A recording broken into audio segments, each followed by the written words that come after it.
નમસ્કાર મિત્રો, સ્વાગત છે આપણી યુટ્યુબ ચેનલની અંદર। તો આજે આપણે દેશ અને દુનિયાના અને તાજા અને મહત્વ સમાચારની વાત કરવાના છીએ, તો વિડીયોને અંત સુધી જોવા વિનંતી। સૌપ્રથમ સમાચારની વાત કરીએ કે રાજ્યોના ખેડૂતો માટે મોટા સમાચાર। ગુજરાતના તાજેતરના અસાધારણ કમોસમી વરસાદને પરિણામે અનેક ખેડૂતોના ઊભા પાકને થયેલા વ્યાપક નુકસાન સામે મુખ્યમંત્રી ભૂપેન્દ્ર પટેલના નેતૃત્વ હેઠળ રાજ્ય સરકારે સંપૂર્ણ સંવેદનશીલ ખેડૂતોને પડખે ઊભા રહીને રેકોર્ડ બ્રેક સમયમાં 10,000 રૂપિયા કરોડનું ઐતિહાસિક કૃષિ રાહત પેકેજ જાહેર કર્યું છે અને આવનારા કૃષિ રાહત પેકેજ વધુમાં વધુ નુકસાનગ્રસ્ત ખેડૂતોને લાભ મેળવી શકે છે તે માટે ગત 14 નવેમ્બરના 15 દિવસ માટે ઓનલાઈન અરજી પોર્ટલ પર અરજીને ખુલ્લું મૂકવામાં આવ્યું છે। ખેડૂતોને સહાય મળે તે માટે ઓનલાઈન અરજી પોર્ટલની મુદત પર વધુ 7 દિવસ લંબાવવામાં આવી છે। 5 ડિસેમ્બર સુધી અરજી કરી શકાશે અને કૃષિ મંત્રી જીતુ વાઘાણીએ સૂચના કોઈ ખેડૂત વંચિત ન રહે તે માટે નિર્ણય લેવામાં આવી રહ્યો છે। વધુ મહત્વની આગળ વાત કરીએ કે વાહન ગેસ સિલિન્ડરમાં 3,000 રૂપિયા સસ્તો। સરકાર કેન્દ્ર ગરીબ અને જરૂરિયાતમંદોને સહાય પૂરી પાડવા માટે ઘણી યોજનાઓ ચલાવી રહી છે। 2016માં સરકારે પ્રધાનમંત્રી ઉજ્જવલા યોજના હેઠળ શરૂ કરવામાં આવી હતી।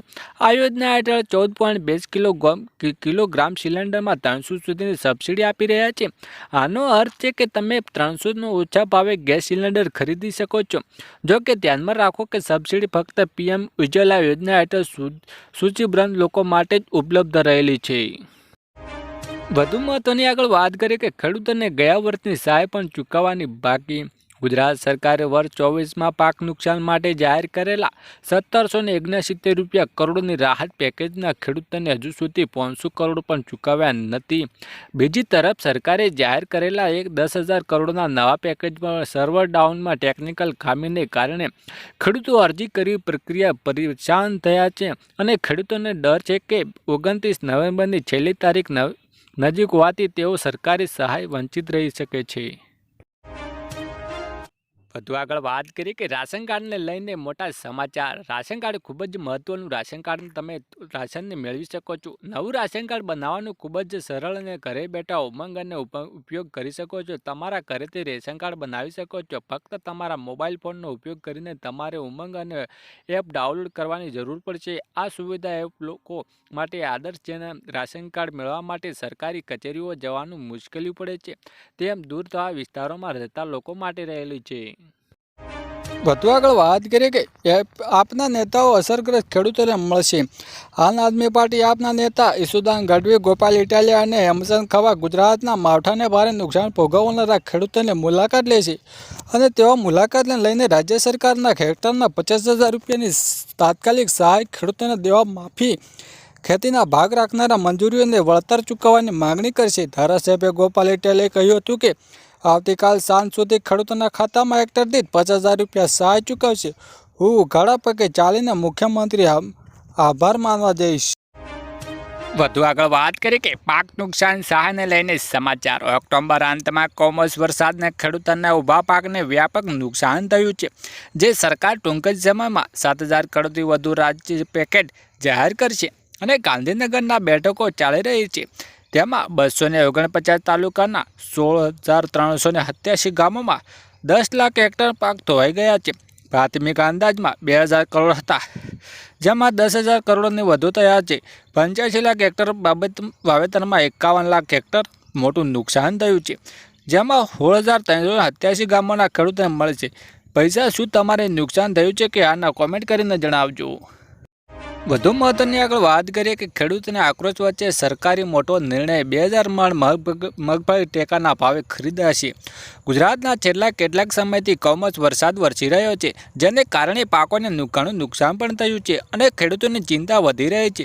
ત્યારે ખેડૂતોએ સરકાર પાસેથી સર્વે કરવા માટે વળતર ચૂકવવા માંગ કરી રહ્યા છે। તેવા ખેડૂતોને આક્રોશ વચ્ચે હવે સરકારે મોટો નિર્ણય કર્યો છે, જે સરકારે હવે 200 મણ મગફળી ટેકાના ભાવે ખરીદવાનો નિર્ણય કર્યો છે। નોંધનીય એ છે કે પહેલા 70 મણ ખરીદીની જાહેર કરી હતી, તેમાં ખેડૂતોને નારાજગી જોવા મળી હતી। ત્યારે ખેડૂતોને એક માગ સરકારે માની છે, ત્યારે સવાલ ઉઠ્યો છે કે શું પળેપળની મગફળી ટેકાના ભાવ ખરીદાશે। વધુ મહત્વની આગળ વાત કરી કે ખેડૂતોના પાકને ધિરાણ માફ કરવો મોટો નિર્ણય. માવઠાને ગુજરાતમાં દરેક લાખ હેક્ટર જમીનના ખેતીને નુકસાન પહોંચાડ્યું છે, ત્યારે ખેડૂતો આર્થિક રીતે તબાળ થયા છે. બીજી તરફ કૃષિમંત્રી મુખ્યમંત્રીને સર્વે અંગે કરેલી જાહેરાતના વિસર્ગતમાં ઊભી થતાં સરકારની જ વિશ્વસનીયતા સામે સલાહ ઊભા થયા છે. આજે ખુદ સરકારે જ ગોથે ચડી હોવાનું ચિત્ર ઊભો થયું છે. પાક નુકસાનને સર્વે કરીને સહાય કરવા માટે ખાતરી આપી રહ્યા છે, ત્યારે ખેડૂતોને સેવો એવો ઊભો થયો છે કે એટલું જ નુકસાન પહોંચાડ્યું કે સહાયથી નુકસાનથી ભરપાઈ થાય તેમ નથી. તે પાક નુકસાનનું વળતર આપવા ભાજપ મોટા ધારાસભ્યોને મુખ્યમંત્રી અને કૃષિમંત્રીને પણ લખ્યો છે. મહત્વની વાત એ છે કે કેટલાક ધારાસભ્યોએ રાહતના સહાયની સાથે સાથે ખેડૂતોના બેંક ધિરાણ માફ કરવાનો સરકાર રજૂઆત કરી રહ્યા છે. વધુ આગળ વાત કરીએ કે સરકાર ગોથે ચડી પહેલાં 7.20 અને 3 દિવસ ચર્ચા કરવા સૂચના.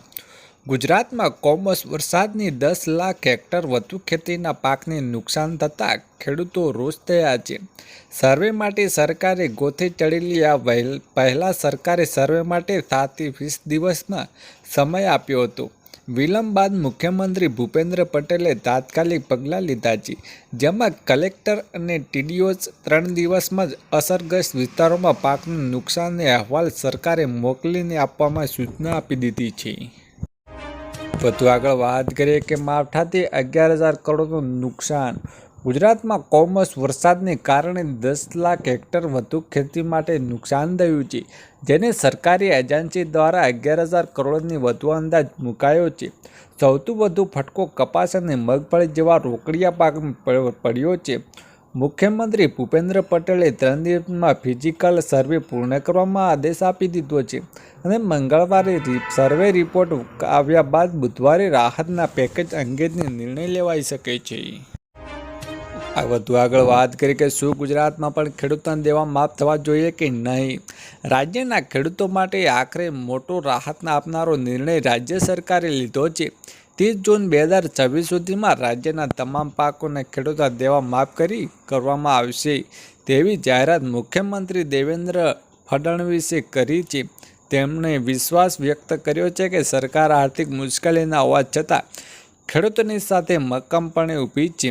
આ નિયમ પૂર્વ ધારાસભ્ય આંદોલનમાં નેતા બચ્ચુ કંડુએ તેમના પ્રતિનિધિમંડળ સાથે મુંબઈમાં 2 કલાકથી વધુ ચર્ચા પર લેવામાં આવી રહ્યા છે. વધુ મહત્વની વાત આગળ વાત કરીએ કે ખેડૂતોને દેવું માફ કરવું. રાજ્ય સરકારે હવે સહાય નાટકો બંધ કરીને ખેડૂતોને પાક ધિરાણ દેવા માફ કરી દેવાની સૂચનાઓ આપી દીધી છે. પ્રદેશ કિસાન કોંગ્રેસના ચેરમેન પાલભાઈ આંબલિયાએ મુખ્યમંત્રી ભૂપેન્દ્ર પટેલને ખાસ પાઠવી હતી. આ પત્રમાં આંબલિયાએ જણાવ્યું હતું કે સૌરાષ્ટ્ર, દક્ષિણ ગુજરાત સહિત ગુજરાતમાં કે જે કમોસમી વરસાદ પડ્યો છે તેમની કમોઢામાં આવેલા કોળિયો છીનવાઈ લીધો છે. માત્ર આ એક જ કમોસમી વરસાદ નહીં, છેલ્લી 7 સિઝનના ખેડૂતે વાવાઝોડા, અતિવૃષ્ટિ, કમોસમી વરસાદનો ભોગ બનવું પડી રહ્યું છે. એમાંય છેલ્લા 2 વર્ષમાં એટલે કે ગયો વર્ષ 2024 અને 25, ચાલુ વર્ષ 2025 અને 26માં ખેડૂતને કંબર તૂટી ગઈ છે અને વર્ષ જુલાઈ ઓગસ્ટ 2024ની અતિવૃષ્ટિ, ઓક્ટોબર 2024નો કમોસમી વરસાદ, સપ્ટેમ્બર 2025ની અતિવૃષ્ટિને અત્યારે ઓક્ટોબર 2025ની કમોસમી વરસાદના ખેડૂતોને પડ્યા પર પાટું માર્યું છે.